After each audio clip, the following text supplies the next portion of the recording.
देख रहे सभी दर्शकों को नमस्कार। मैं हूं आपके साथ शिवानी हंस। तो जैसे ही आप सभी लोग जानते हैं, आज है 14 जून, यानी आज है वर्ल्ड ब्लड डोनर्स डे। मेरे साथ इस वक्त इस टॉपिक पे बात करने के लिए मेरे साथ मौजूद है ISBTI के संरक्षक डॉक्टर शिव सचदेवा। सबसे पहले मैं आपका बहुत बहुत स्वागत करूंगी एवन हरियाणा में। Thank you very much. मैं आपसे जानना चाहूँगी कि आज वर्ल्ड ब्लड डोनर डे है, आपसे जानना चाहूँगी क्यों ये मनाया जाता है। आज जैसा कि हम सभी जानते हैं, विश्व रक्तदाता दिवस है। प्रतिवर्ष 14 जून को यह मनाया जाता है। इसका जो हमारा मुख्य उद्देश्य ये है कि लोगों को और जागरूक करना, क्योंकि अभी तक हम जो अपना लक्ष्य को पूरा नहीं कर पाए हैं कि जो वॉलंटरी ब्लड डोनेशन है, जो स्वैच्छिक रक्तदान है, अभी तक हमारे देश में पूरा नहीं हो पाया है। अभी भी कुछ मृत्यु इसकी कमी से हो जाती हैं। और मुख्य रूप से जो ब्लड देते हैं, जो रक्तदाता हैं, उनको सम्मान करने का दिवस है। आज हमने जिन्होंने 100 से ऊपर ब्लड दिया था, सतभूषण गोयल जी हैं, उनको हमने यहाँ बुलाकर सम्मानित किया था, क्योंकि उन्होंने कहते भी हैं कि एक यूनिट से हम 3 व्यक्ति की जान बचा सकते हैं। तो उन्होंने देखो कितनी ज़िंदगियों, कितने लोगों को जीवन दान दिया है, 100 से ऊपर ब्लड डोनेट किया है। तो हमने आज उनको यहाँ बुलाकर सम्मानित किया था। हर बार का जो वर्ल्ड डोनर डे है ये स्पेशल होता है, एक थीम रखा जाता है। तो इस बार का थीम क्या है? थीम तो देखो मिलता जुलता ही है। लोगों को मेन हम जागरूक करके बुलाते हैं कि हर बार ब्लड डोनेट करो और लोगों की लाइफ को बचाओ। जी, बात करें भ्रांतियों की, तो क्या ऐसी कुछ भ्रांतियां हैं ब्लड डोनेशन? क्योंकि हर कोई ब्लड डोनेट करने जाता है तो एक बहुत सारी चीज़ें उसके माइंड में रहती है कि ब्लड का क्या होगा, कोई बीमारी तो नहीं हो जाएगी, फील तो नहीं वीक करेंगे हम, ऐसा कुछ बताना चाहेंगे? देखो, शुरू में व्यक्ति डरता है ब्लड डोनेट करने से। उसके बल्कि परिवार वाले भी नहीं चाहते कि मेरा बच्चा है, मेरी संतान है, वो ब्लड डोनेट करके आए। लेकिन अब धीरे धीरे लोगों में भ्रांतियाँ दूर, जो भी मिसकॉन्सेप्शंस हैं वो दूर होती जा रही हैं। क्योंकि इससे लोग सोचते थे शायद कमज़ोरी आती है, बल्कि कमज़ोरी नहीं आती, बल्कि हमारा आत्मविश्वास बढ़ता है, बल्कि हमारे शरीर की स्क्रीनिंग हो जाती है। स्क्रीनिंग इन द मीनिंग मतलब हेपेटाइटिस A, B, C और ये मलेरिया और सिफिलिस, ये सारी चीज़ों की हमारी स्क्रीनिंग भी हो जाती है, हमें आत्मसंतुष्टि भी मिलती है और हमारे अंदर से जो भय दूर हो जाता है। तो फिर हम नियमित रूप से ब्लड डोनेट करते हैं। जानना चाहूँगी किस तरह की जो बीमारी होती है, किस तरह के पेशेंट्स होते हैं वो ब्लड डोनेट नहीं कर सकते? देखो, सबसे पहले तो जिनको ये मैंने जो 5 संक्रामक रोग बताए हैं आपको, हेपेटाइटिस B है, C है, HIV एड्स है, या सिफिलिस है, या मलेरिया है, या जिसने रात को शराब पी है, ड्रिंक वगैरह की है, या जिनको थायराइड है, या जिनको डायबिटीज़ है, ये ब्लड डोनेट नहीं कर सकते। उनसे यही प्रश्न पूछे जाते हैं डोनर फॉर्म भरने से पहले, भाई आपको कोई ऐसा संक्रामक रोग तो नहीं है, भाई कोई आप मेडिसिन तो नहीं ले रहे। तो हालांकि डायबिटीज़ वाले लोग दे जाते हैं ब्लड, जो निजी ब्लड बैंक हैं वो ले लेते हैं, लेकिन उनकी अपनी जो उसको नुकसान नहीं होगा जिसको वो ब्लड देगा, व्यक्ति को खुद को नुकसान होगा। जिनको डायबिटीज़ है उनकी जो रोग प्रतिरोधक क्षमता है वो कम हो जाएगी। लेकिन 5 संक्रामक रोग जो हैं इनको बिल्कुल भी ब्लड नहीं देना चाहिए, वो दूसरों को भी संक्रमित कर सकता है। जी, मैं आपसे जानना चाहूँगी, जैसे आपने कहा है कि जो नशे का सेवन करते हैं वो ब्लड नहीं दे सकते, तो किस तरीके का नशा? क्योंकि स्मोकिंग भी आ जाती है, ड्रिंक की, कई बार ऐसा भी होता है कि जो स्मोकिंग करने वाले लोग हैं, ड्रिंक करने वाले हैं, वो भी ब्लड डोनेट करते हैं। तो ये लिमिट कितनी सेट की है आपने? देखो, नशा कहते हैं ना, नशे की लत सीधा मौत को खत। नशे वाला व्यक्ति, जैसे किसी ने कोई नियमित रूप से नशे का सेवन करता है, शराब का सेवन करता है, चाहे सुल्फा, गांजा, अफीम, ये तो लोग बताते भी नहीं हैं जब वो डोनर फॉर्म भरा जाता है। लेकिन मुख्य रूप से शराब के बारे में पूछा जाता है, भी आपने रात को ड्रिंक वगैरह तो नहीं की, तो उसका हम ब्लड नहीं ले सकते। बाकी रही स्मोकिंग की बात, स्मोकिंग वाले के साथ इतना फ़र्क नहीं पड़ता, वो तो उसकी अपनी रोग प्रतिरोधक क्षमता, उसकी फेफड़े की क्षमता कम हो जाती है, तो स्मोकिंग से नहीं फ़र्क पड़ता। लेकिन उसने अगर रात को ड्रिंक की है तो हम उसका ब्लड ले ही नहीं सकते। रेगुलर स्मोकर्स भी आपको ब्लड डोनेट कर सकते हैं? नहीं, रेगुलर स्मोकर भी ब्लड डोनेट कर सकते हैं, लेकिन अगर उनका वो नॉर्म्स पूरे करते हैं, उनका HB ठीक है, उनका वेट ठीक है, अगर वो शारीरिक रूप से ठीक हैं, अगर उनको कोई बीमारी है, अगर उनको फेफड़ों से संबंधित कोई बीमारी है, उनकी कोई TB से, अगर TB वाली बीमारी है, या कोई ब्रोंकाइटिस है, या कोई फेफड़े का रोग है, या कोई लगातार खांसी आती है, उनका ब्लड लेना ठीक नहीं है। स्मोकर्स का डोनेट ब्लड कर सकते हैं। अब बात करें तो क्या कुछ टेस्ट किए जाते हैं ब्लड डोनेट करने से पहले? कुछ तो जैसे आपने बताया, ठीक है, और उससे पहले ब्लड डोनेट करने से पहले, और जब किसी का ब्लड डोनेट हो जाता है तो किसी और को चढ़ाया जाता है, तो क्या कुछ प्रक्रिया से उसे गुजरना पड़ता है? देखो, मैंने बताया है कि जो ये संक्रामक रोग हैं, HIV एड्स है, हमारा कई टाइम से क्यों ज़्यादा हुआ, हेपेटाइटिस C हुई, हेपेटाइटिस B हुआ, ये संक्रामक रोग इसलिए ज़्यादा हुए क्योंकि लोग उसको छुपा कर रखते हैं। HIV एड्स वाला भी कई बार ये जब जितने भी अब रजिस्टर्ड ब्लड बैंक हैं ये अब चेक करते हैं, 5 टेस्ट करते हैं, मैंने बताया, हेपेटाइटिस B का भी, C का भी, HIV एड्स का भी, सिफिलिस का भी और मलेरिया का भी, क्योंकि ये अगर हम इनका ब्लड ले लेते हैं तो दूसरों को इन्फेक्टेड कर सकता है। तो पहले लोग क्या होता था, पहले पेड डोनर होते थे, ये इसी करके हम ये चाहते हैं कि स्वैच्छिक रक्तदान हो, वॉलंटरी ब्लड डोनेशन हो। पहले पैसे देकर रिक्शा पुलर भी ब्लड डोनेट कर सकते थे, तभी करके लोगों को HIV एड्स या हेपेटाइटिस C जैसी बीमारियां हो गई। तो ये जो 5 रोगों से ग्रस्त व्यक्ति हैं ये तो बिल्कुल ही ब्लड डोनेट नहीं कर सकते, बाकी थायराइड और ब्लड प्रेशर ये वाले लोग भी नहीं कर सकते। जी, अब बात करें, क्योंकि जैसे आपने बताया कि एक प्रक्रिया से गुजरना पड़ता है ब्लड डोनेट करने के लिए, ब्लड चढ़ाने के लिए भी, और अगर कई बार जैसे शिविर्स लगते हैं तो क्योंकि जो जितने भी टेस्ट होते हैं उनकी रिपोर्ट भी आने में वक्त लगता है, तो जो शिविर लगते हैं वहाँ पर लोग आते हैं, ब्लड डोनेट करके चल जाते हैं, क्या वहाँ पर भी ये सारे टेस्ट होते हैं?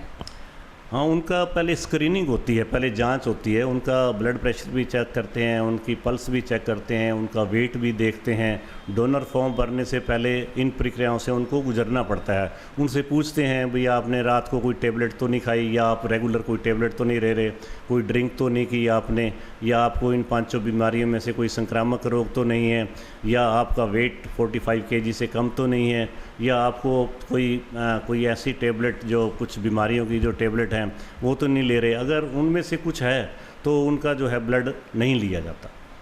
बात करें, जैसे कई बार लोग होते हैं वो मतलब वीक फील करते हैं कि चक्कर आ रहा है या अच्छा महसूस नहीं हो रहा ब्लड डोनेट करने के बाद, तो क्या ये नॉर्मल है? देखो, ये साइकोलॉजी है, एक मनोवैज्ञानिक प्रभाव पड़ जाता है। एक व्यक्ति शुरू में फर्स्ट टाइम ब्लड डोनेट करता है, उसके मन में भय होता है, एक तो नीडल का भय होता है, भी मोटी नीडल है। दूसरा ये होता है कि उसको हल्का सा कई बार ब्लड प्रेशर उसका कम हो जाता है, उसको एक साइकोलॉजी हो जाती है और वो महसूस करने लग जाता है कि मेरे को कमज़ोरी महसूस हो रही है।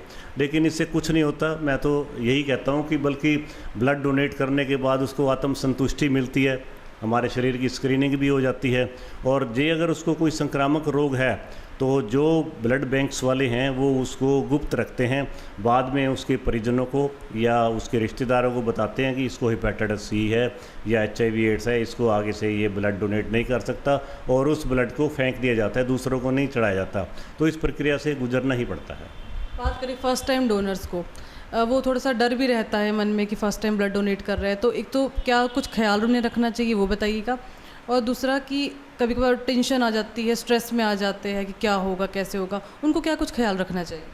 देखो, इसीलिए संस्थाएं बनी हुई है, सामाजिक संस्थाएं जो ब्लड रिलेटेड बनी हुई हैं, तो इंस्टेंट ब्लड तो प्रोवाइड कराती हैं, दूर दूर से पेशेंट को भी ब्लड मिल जाता है, और ब्लड बैंक्स भी रखते हैं। ये मोटिवेट करती हैं, जितनी भी संस्थाएं हैं, जितनी प्रेरणा देती हैं उनको, भाई इससे कुछ नहीं होता, इससे कोई कमजोरी नहीं आती, 3 महीने के अंदर जो है ब्लड भी 1 दिन में ही पूरा हो जाता है ब्लड की, वो वाली बात नहीं है। क्योंकि मनुष्य के अंदर 5-6 लीटर ब्लड होता है, और वो एक जैसे पेट्रोल की टंकी में पेट्रोल रिज़र्व रहता है, ऐसे ही हमारे अंदर 1 लीटर तो पेट्रोल रिज़र्व रहता ही है। तो उसमें अगर हम 350 या 400 ml ब्लड ले लेंगे तो कोई कमजोरी नहीं आएगी, किसी किस्म की कोई ऐसी नहीं होगी।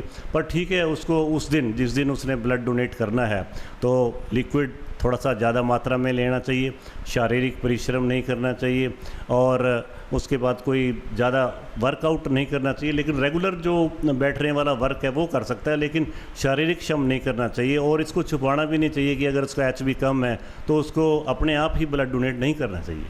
बात करें तो एक बात ये बताइएगा कि जो ब्लड डोनेट करने से पहले क्या कुछ ध्यान रखें, और दूसरा ये कि ब्लड डोनेट करने के बाद कितने टाइम पे वो ब्लड रिकवर हो जाता है? देखो, मैंने बताया कि विद इन 24 आवर जो ब्लड जो है रिकवरी हो जाती है। और क्या कहते हैं 21 दिन बाद तो बिल्कुल ही समझ लो कि कोई ऐसी प्रक्रिया नहीं रह जाती। बाकी 3 महीने बाद इसलिए करते हैं ताकि पूरा का पूरा जो ब्लड जो है हमारे अंदर, हम जितने भी हमारे कंपोनेंट्स हैं, चाहे हम बात लें इसकी आरबीसी की, डब्ल्यूबीसी की, प्लेटलेट्स की, प्लाज्मा की, वो फिर दोबारा से ब्लड देने के लिए तैयार हो जाते हैं। तो हमें कम से कम 3 महीने बाद नहीं, अगर हम साल में एक बार भी अगर ब्लड डोनेट करते हैं तो हमारे जो भारत में इसकी मृत्यु दर 0 हो जाएगी। तो ये ज़रूरी नहीं है कि 3 महीने बाद ब्लड डोनेट करना है, अगर वर्ष में एक बार भी करते हैं तो भी मृत्यु दर को कम किया जा सकता है। बात करें महिलाओं की, क्योंकि महिलाएं बहुत कम ब्लड डोनेट करती है, उसका रीज़न ये भी होता है कि मेंस्ट्रुएशन साइकिल से उन्हें गुजरना पड़ता है। तो मैं जानना चाहूँगी आपसे कि मेंस्ट्रुएशन साइकिल में क्या महिलाएं ब्लड डोनेट कर सकती है, और अगर नहीं भी कर सकती है तो कितने टाइम बाद ब्लड डोनेट कर सकती है? देखो, मासिक धर्म लगभग 28 दिन बाद आता है हर एक स्त्री के अंदर, तो उसमें ब्लड ऑलरेडी पहले निकल रहा होता है और कुछ फ्लूइड निकल रहा होता है, ब्लड निकल रहा होता है, तो उसकी रोग प्रतिरोधक क्षमता जो है कम होती है उस समय। अगर तो उसको जो मासिक धर्म के समय ब्लड डोनेट नहीं करना चाहिए। जो भी उसका टाइम पीरियड है 5 to 6 डेज जो टाइम पीरियड है, उसके बाद जिस टाइम वो लगे कि मैं फ़िट हूँ बिल्कुल शारीरिक रूप से, तो उसके बाद ऐसा नहीं है भी कोई टाइम पीरियड नहीं है। अगर उसके मेंसेस ठीक हो गए हैं, मासिक धर्म, मासिक स्राव जो है बंद हो गया है, तो उसके तुरंत बाद भी ब्लड डोनेट कर सकते हैं, ऐसा कुछ नहीं है। 2-3 दिन बाद फिर ब्लड डोनेट कर सकते हैं। बात करें जैसे कई बार कुछ कमज़ोर व्यक्ति होती है बट वो फिज़िकली फ़िट होते हैं, कई बार उनका ब्लड नहीं लिया जाता है, इसकी क्या वजह है?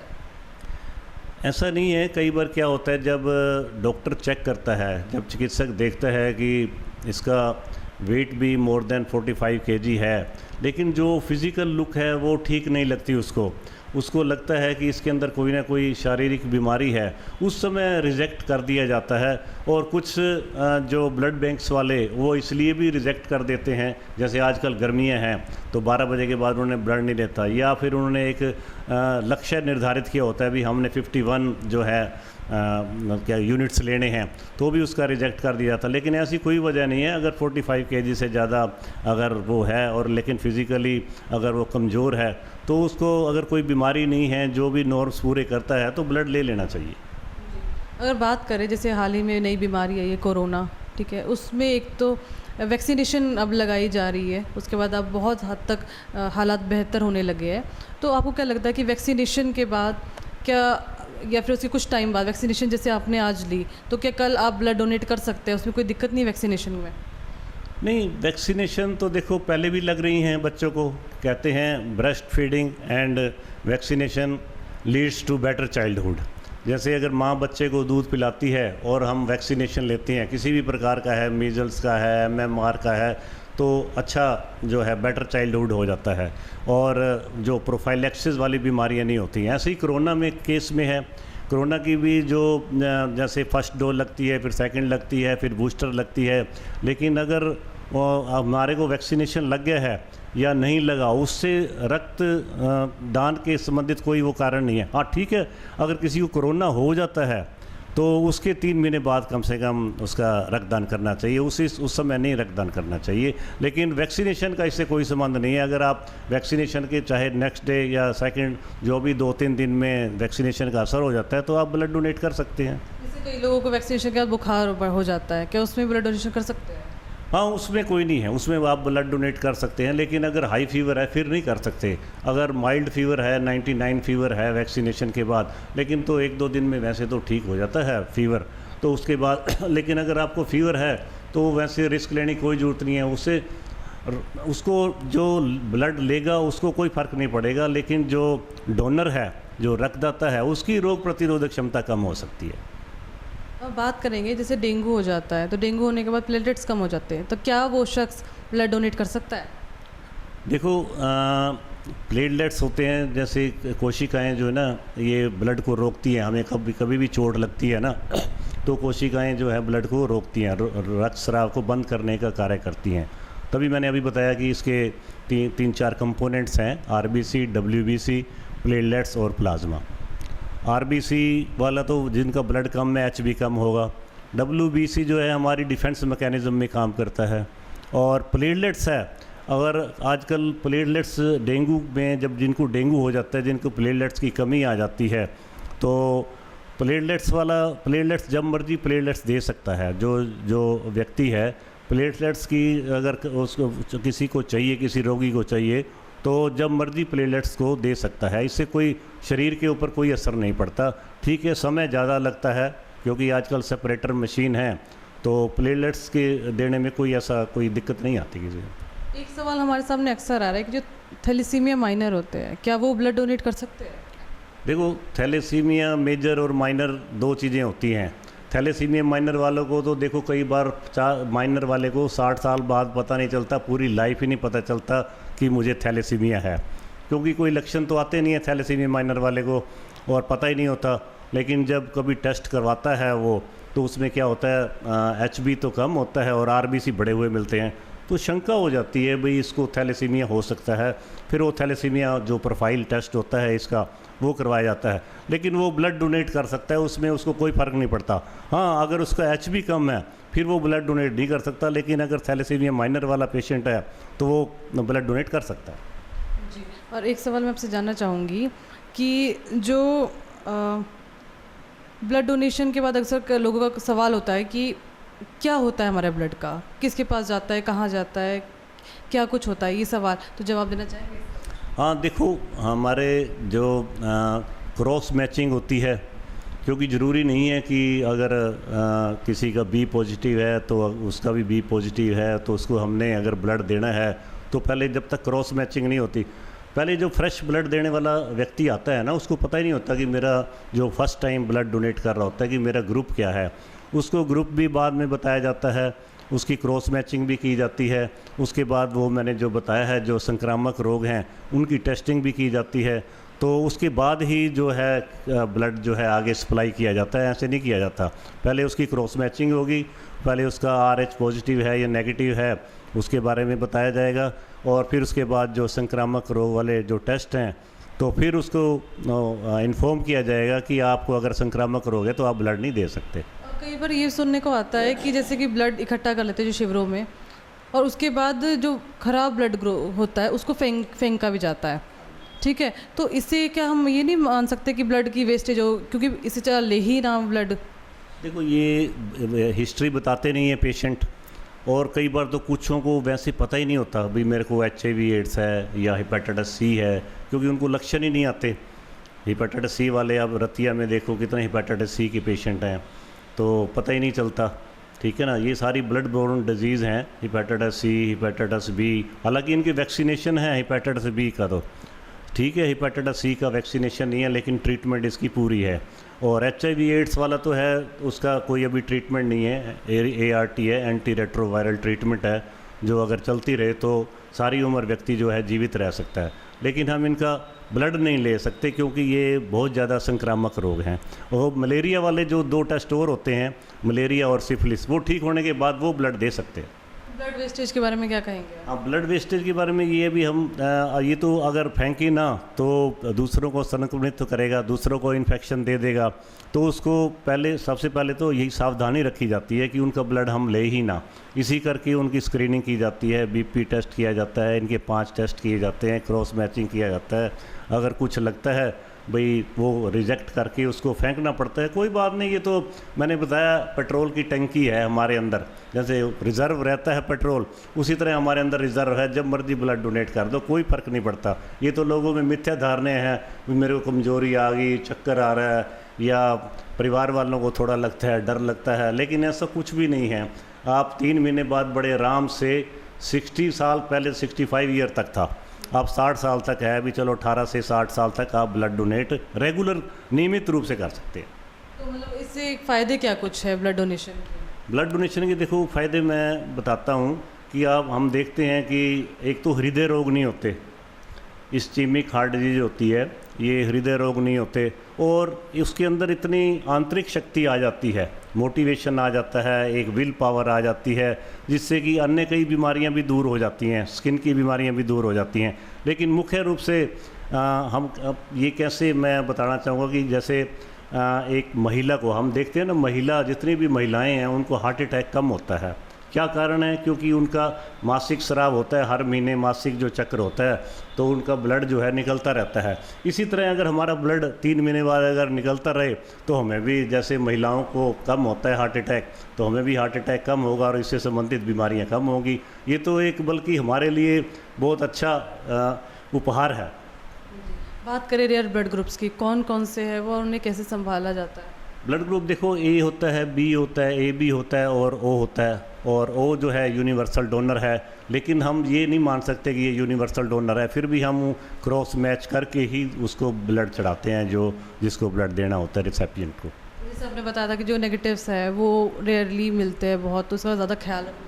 हाँ देखो, 95% RH पॉजिटिव होते हैं, 5% ही जो है नेगेटिव होते हैं, तो इसलिए उनको रिज़र्व रखना चाहिए। नेगेटिव वाले का कम से कम, ठीक है, ब्लड डोनेशन कैंप्स में नेगेटिव वाले दे जाते हैं ब्लड, वो कोई बात नहीं है, लेकिन कई बार ऐसी इमरजेंसी ज़रूरत पड़ जाती है कि तो नेगेटिव ब्लड हमें मिलता नहीं है, उनको रिज़र्व रखना चाहिए। उनको अगर इंस्टेंट ब्लड की ज़रूरत है, किसी को इमरजेंसी में, किसी को बहुत ज़्यादा सीवियर एनीमिया है, या किसी का ऑपरेशन होना है, या महिला का कोई रक्तस्राव हो रहा है, या कोई किसी का एक्सीडेंट हो गया है, तो उसको ज़रूरत, कई बार ऐसे ब्लड की ज़रूरत पड़ जाती है, जैसे बी नेगेटिव की ज़रूरत पड़ जाती है, या कोई भी नेगेटिव ब्लड की ज़रूरत पड़ जाती है, तो कम से कम आदमी के पास रिजर्व है, उसको जल्दी दे सकता है ब्लड, तो उसकी भी जान बचाई जा सकती है नेगेटिव ग्रुप वाले से, क्योंकि 95% पॉजिटिव वाले हैं और 5% जो है RH नेगेटिव है। बात करें जैसे आज की वर्ल्ड डोनर्स डे है, तो आप क्या कहेंगे कि इस खास ओकेजन पे आप क्या कुछ कर रहे हैं? देखो, हमारी संस्था जो है ISBTI है, हमने शुरू से ही 90 में बना ली थी ये जो संस्था है, जिसका मुख्य तो यही था कि हम उद्देश्य यही था कि ज़्यादा से ज़्यादा लोग ब्लड डोनेट करें। पहले लोगों में बहुत मिथ्या धारणाएं थी, लोग आते ही नहीं थे आगे, पहले ये टेस्ट भी नहीं होते थे, पहले जिसको ज़रूरत होती थी एक का निकाला और दूसरे को उसके अंदर ब्लड दे दिया, लेकिन वो अब सारी स्क्रीनिंग भी हो जाती है, हमें आत्मसंतुष्टि भी मिलती है और हमें पता भी चल जाता है कि हमें कौन कौन सी बीमारियां हैं। तो मैं तो यही कहूँगा कि जो युवा वर्ग है, जितने भी 18 से लेकर 60 वर्ष तक के लोग हैं, उन्हें नियमित रूप से ब्लड डोनेट करना चाहिए। युवा वर्ग को तो कम से कम आगे आना चाहिए। देखो, जब महिलाएं इतने ब्लड दे रही हैं, तो युवा वर्ग को तो कम से कम इससे डरना नहीं चाहिए और बढ़ चढ़कर ब्लड डोनेट करना चाहिए, क्योंकि अभी भी हमारे देश का जो वॉलंटरी ब्लड डोनेशन का लक्ष्य है वो अभी पूरा नहीं हुआ है। अगर ये लक्ष्य पूरा होते ही तो कम से कम जो ब्लड की कमी से जो व्यक्ति नहीं मरेगा। अब बीच में कोरोना था, प्लाज्मा की ज़रूरत थी, उसमें लोग बचाए। अब डेंगू आता है, डेंगू में प्लेटलेट से, क्योंकि ये 3 जीवन दान मैं इसलिए बता रहा था, किसी को RBC चढ़ाया जाता है, किसी को प्लेटलेट चढ़ाए जाते हैं, किसी को WBC चढ़ाए जाते हैं, किसी को प्लाज्मा चढ़ाया जाता है, तो एक व्यक्ति जो है 3-4 व्यक्तियों की जान बचा सकता है। 4 व्यक्ति की तो मैं इसलिए कह रहा हूँ कि प्लाज्मा ने भी कोरोना काल में लोगों की जान बचाई है। तो मैं तो यही कहना चाहूँगा, युवा वर्ग को भी कहना चाहूँगा, और जो भी 18 से 60 वर्ष तक के जो स्वस्थ हैं और जिनका वेट 45 किलो से ऊपर, और उनको नियमित रूप से ब्लड डोनेट करना चाहिए, डरना नहीं चाहिए, बल्कि ये तो हमारी बीमारियों को भी ख़त्म करता है और हमारे अंदर आत्म संतुष्टि भी होती है, एक सेल्फ कॉन्फिडेंस हमारे अंदर बढ़ता है, हमारी आंतरिक शक्ति बढ़ती है, हम और बीमारियों का भी सामना करने में सक्षम हो जाते हैं। जी, धन्यवाद बात करने के लिए। तो ये थे हमारे साथ ISBTI के संरक्षण डॉक्टर शिव सचदेवा जी। इन्होंने अपनी बात रखी और इन्होंने बहुत सारी भ्रांतियाँ जो ब्लड डोनेशन को लेकर थी उनको दूर किया है। इनका कहना है कि 18 से लेकर 60 वर्ष तक आप ब्लड डोनेट कर सकते हैं, इससे आपको आने वाले वक्त में आपका शरीर भी अच्छा रहेगा और बहुत सारी बीमारियों से भी आपको निजात मिलेगी, और इसलिए बढ़ चढ़कर आप ब्लड डोनेशन में भाग लीजिए। और आपको इसको लेकर कुछ भी क्वेरी हो तो आप कमेंट बॉक्स में लिखकर ज़रूर बताइएगा। आज के लिए इतनी ही, फिर मिलेंगे, धन्यवाद। लेटेस्ट वीडियोस के लिए अभी सब्सक्राइब करें A1 हरियाणा को और प्रेस करें बेल आइकन ताकि सभी अपडेट्स आपको मिले सबसे पहले।